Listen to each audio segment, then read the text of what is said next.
Hi, I'm Nigel. That's James doing the filming.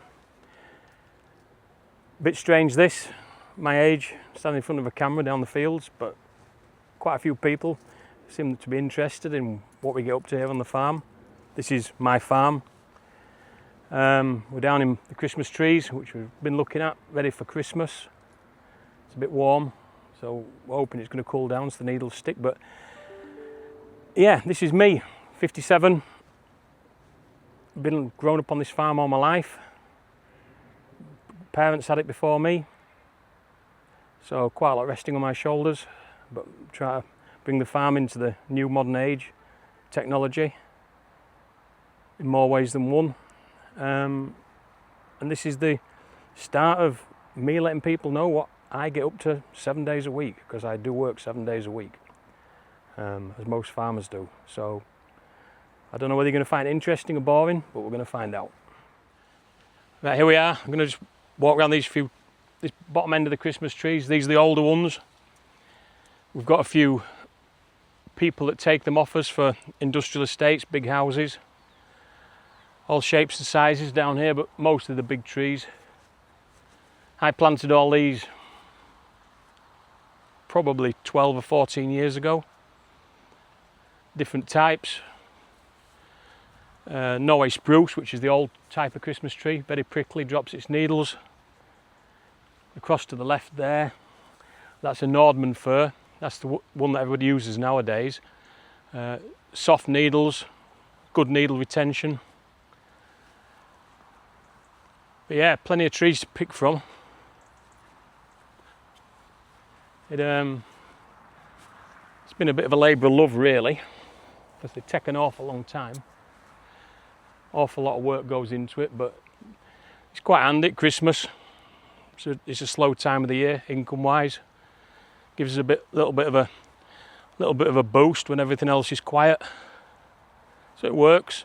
It's good to see the people coming out, getting the trees, getting ready for Christmas, getting into the spirit of things. And we allow people to come down here and pick their own, as you'll see further up, which is great for the kids. Rather than just go to a shop and grabbing one, they come, find one, pick one, we cut it down for them, wrap it, the whole thing. It's really good. It's nice to see, you know, the kids out in the country enjoying it, seeing where everything comes from.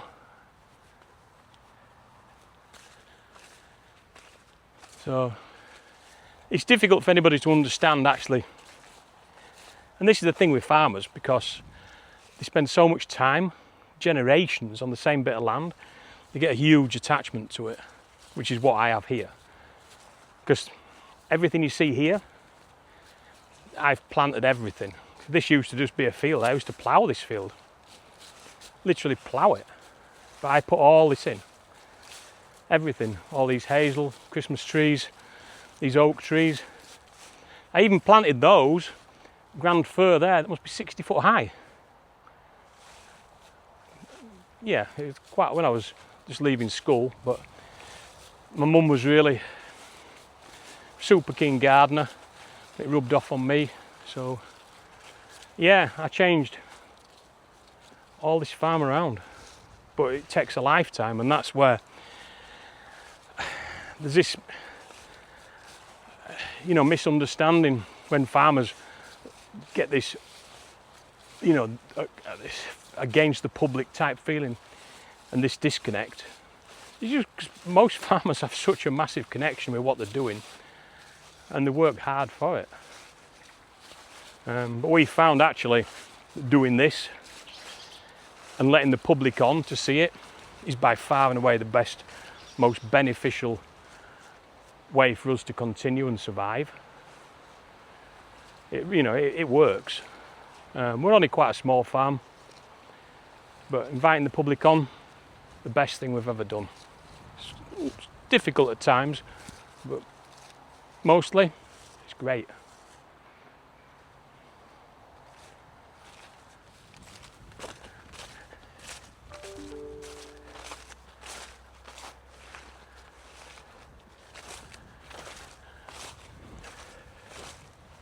So yeah, we just come down from the Christmas trees. This is another part of the farm.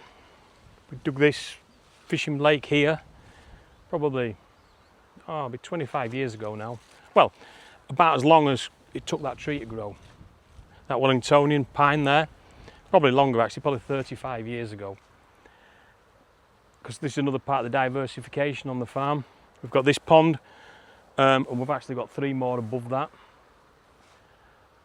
Again, as I was just saying, it works well for us because we've got a small farm, so we've got to just like cram as much into what we've got as we can and get it all to work together. So the fishing lakes, fishing's something I love, so works really well for me. It's just good, again, getting all the people down, getting them out in the open air, enjoying themselves. It's good. It's not all plain sailing, but it's pretty good. I like it. It's good in the summer. Now it's winter time, everything's quietened right off. You just get a few diehards. But it's seasonal, really. It's fine.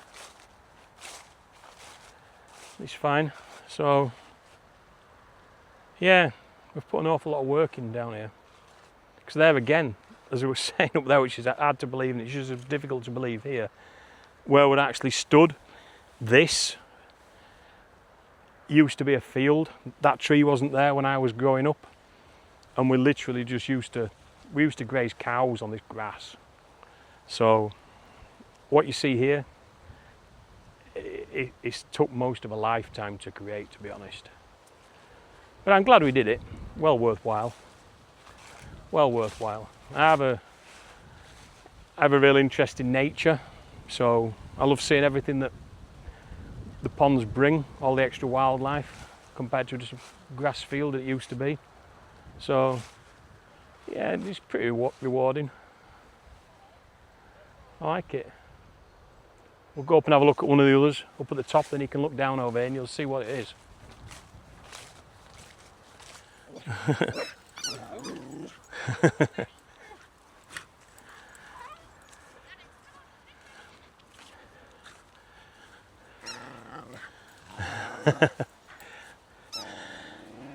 Yeah, that's something else we have on the farm. Got a dog field. That's really popular. Obviously to me, living on a farm and having all this open space, having a dog field seems pretty crazy, but works.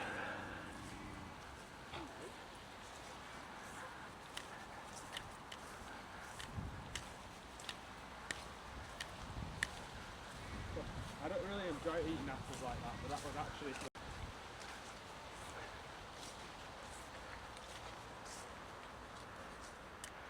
Yeah, so here we are. I've just walked up from the bottom pond up onto this is actually the last pond that we built.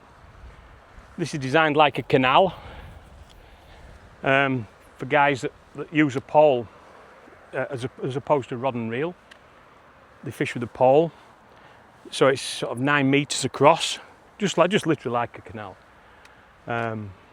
Built it specifically for pole anglers, and in the summer it's packed. Really, really popular. So and it's now nice and full of water. It was getting a bit sketchy in the summer with no rain. The lucky thing here, for us, one of the reasons why we built the ponds, it's kind of in a bit of a valley bottom, and we've got loads and loads. We've got feet and feet and feet of heavy clay. So we actually used to grow barley here. When I was a kid, we used to grow barley here. On a wet year, it was just waterlogged, didn't do anything because of the clay. In a dry year, ground cracked open. So it would always, we were up against it because of the clay. But we looked at what we'd got. And now we utilise that clay, which has always been, we've always farmed against it. And now we're sort of farming with the clay, using the clay to keep the water in. And it forms, the clay here is that dense that when it's compacted, it's completely impermeable. Makes a complete watertight seal. As you can see, because look, we're here, and this pond is, I think it's 18 feet higher than the one just down there. Literally, it just stopped. The clay's so good. And my dad and my granddad spent their entire life trying to drain it, add stuff to the soil to try and improve it to get round the clay, which was the massive issue. If we didn't have the clay, we couldn't do this. So kind of a work with nature rather than against it. And it's a lot more sensible for what we do. A lot more. And there's another pond down there. We built a junior pond a couple of years ago for the kids. It's another little part of the farm. So as you'll see, as you keep watching, you'll see me working around here. It's a lot of maintenance. Grass cutting, trees, picking up litter, which is, and just generally keeping it tidy. I've created like a 40-acre garden, and I'm the head gardener, so that's what we've got. Right,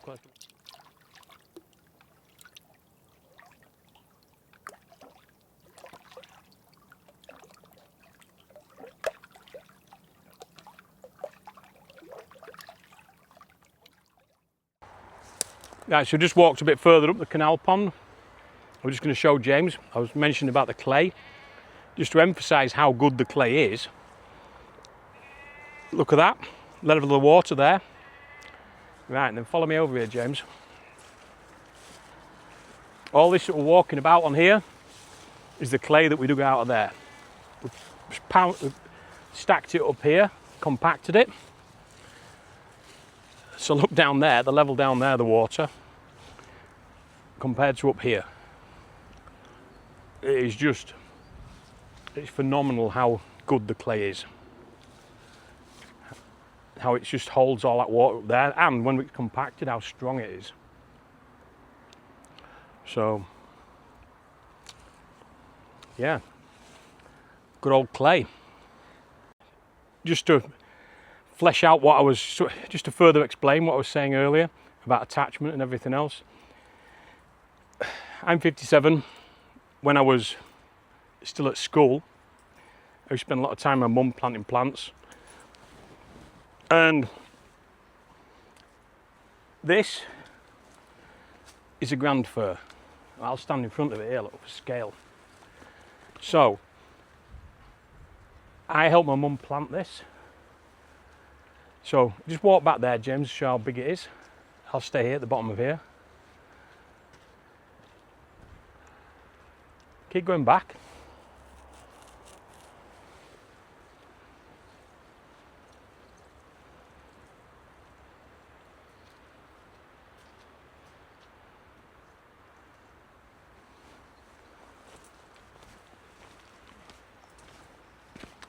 People don't believe me when I say that I help plant that, but it's true. Grand fir do grow very quick, but that is exceptionally quick that that's grown. But that's the attachment to the land, because you put stuff into it and you don't. 45 years later, from planting that, I'm getting the reward, being able to look at that huge, massive tree. When you're in farming, farmers, they don't think day to day, it's month to month or year to year. It's like, we go down and look at some of the cows. You're putting the bull to the cows now. They've got a 9-month gestation period. Then you get the calf. And you don't sell that calf for 18 months. So there's nearly 2.5 years before you get a return from putting that bull in. So that's the way farmers, you have to think in super long term like that. And in between, you put in all the work, hoping that reward's still going to be there at the end of it. That's why you get this massive attachment. Everything down here, I put these roads in, planted all these trees. My mum planted quite a few of these as well. But it completely changed the whole place. So I have a massive attachment. And all these years later, I'm still here working 7 days a week. So I don't know if that's a good thing or a bad thing. might not have paid off like it should.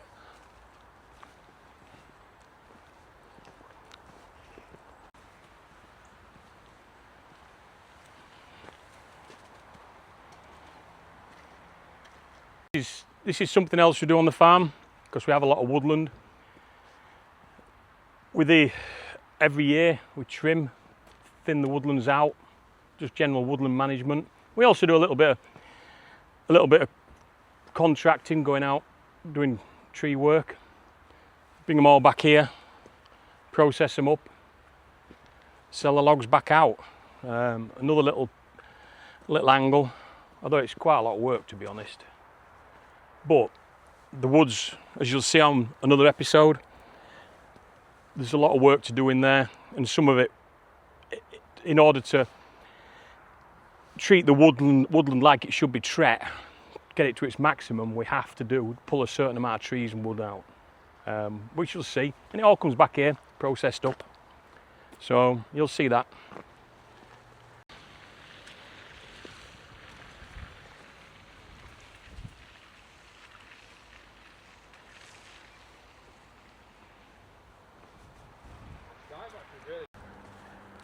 So here we are, this is the nerve centre of what we do on the farm now. This is farm shop. This used to be a cow shed. We used to store hay in that building on the end there. Converted it, farm shop. There's a lot of farmers have done diversifying. You can see here, these are the fishing lakes that we've dug, all spread out down in the bottom. We've also got my daughter, she does a little hobby horse thing, which is pretty, the kids really love it actually, which it seemed crazy when she wanted to do it, but it's working. Yeah, so this is where it all happens really up here. It's incredible to think what it is now and what it was. Well, as I say, lifetime of work. So, but we'll go over here. This is a new little attraction that we put in the spring. It's working really, really well. Because we always had a bit of an attraction where people come and view the animals, but we've created an indoor facility because obviously you don't want to get wet all the time. So it keeps them nice and dry. Gives them a bit better feel for what it actually is, looking after animals, husbandry and stuff.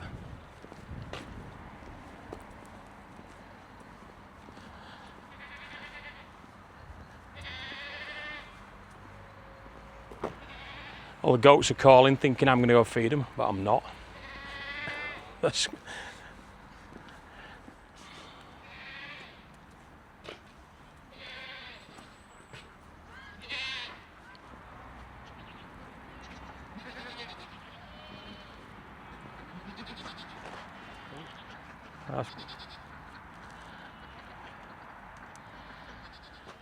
Yeah, so this is sort of like the animal attraction part.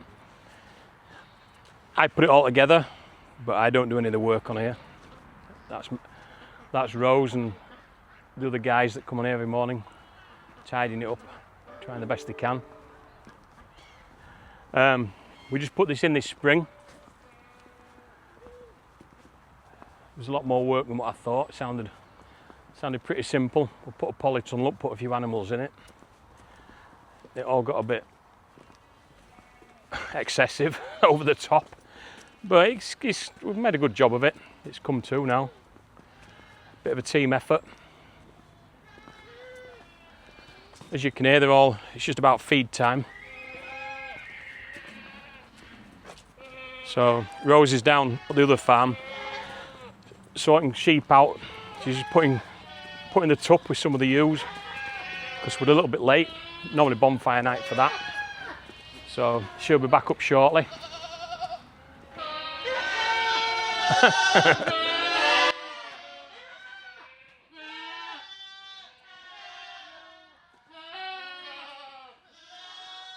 Listen to all these guys. The goats this year, we've gone from having a few goats to being like goat farmers. Mental.